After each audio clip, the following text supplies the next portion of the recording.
Muhammad Safwan Mahyudin, posisi midfielder. Nama samaran Rock lah, orang panggil.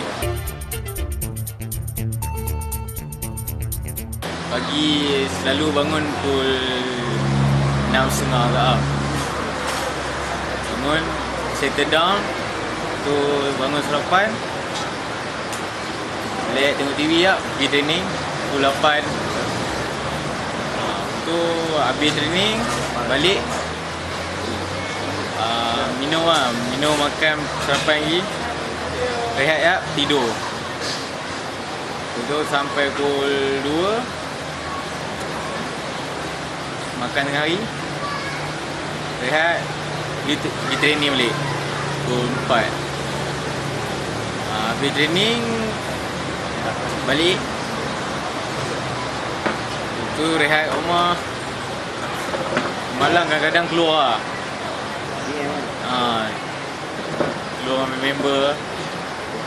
Tu balik tidur lah. Sekolah main akademi. Belia presiden. Semua setahun-setahun lah.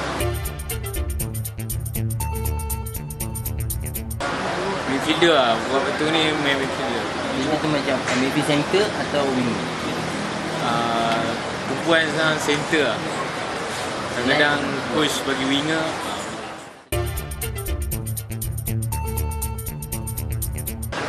Attacking lah, bagi attacking. Cycle ni? Boleh. Perbezaan dia cara lah, jauh sangat lah. Jenis Chong Ifat ni dia tactical, kurang fitness. Macam Karatu ni dia fitness lah.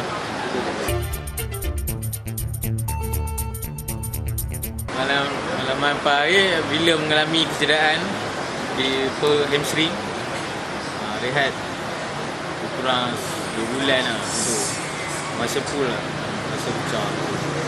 Malaman manis bila tahun ni lah, presiden masuk final. Tu yang manis. Masuk final tu main? Main Center? Main center, main dengan pasang.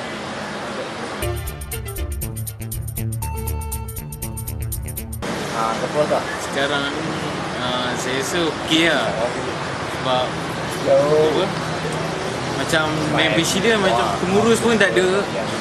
Sekarang dah naik lah, macam ada pengurus, semua lengkap lah.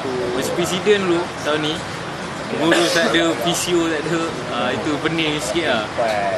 Sebenarnya macam tahun ni kira lengkap lah, semua ada fisio, pengurus.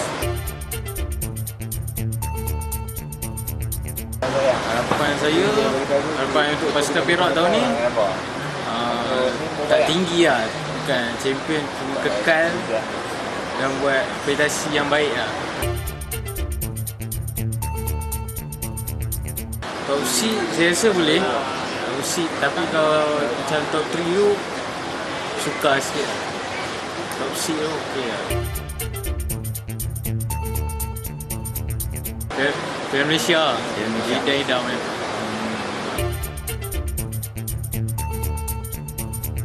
Perungan ni berapa rakan-rakan lah. Tu lah.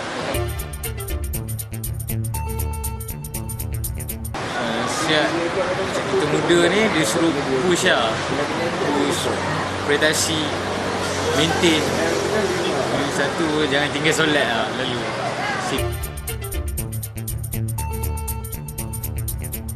Ada lah sikit tu, dia ajar cakap-cakap macam Chan tu lah, macam memang arti yang ada lah sikit-sikit. Pernah sekali tu. Situ ya.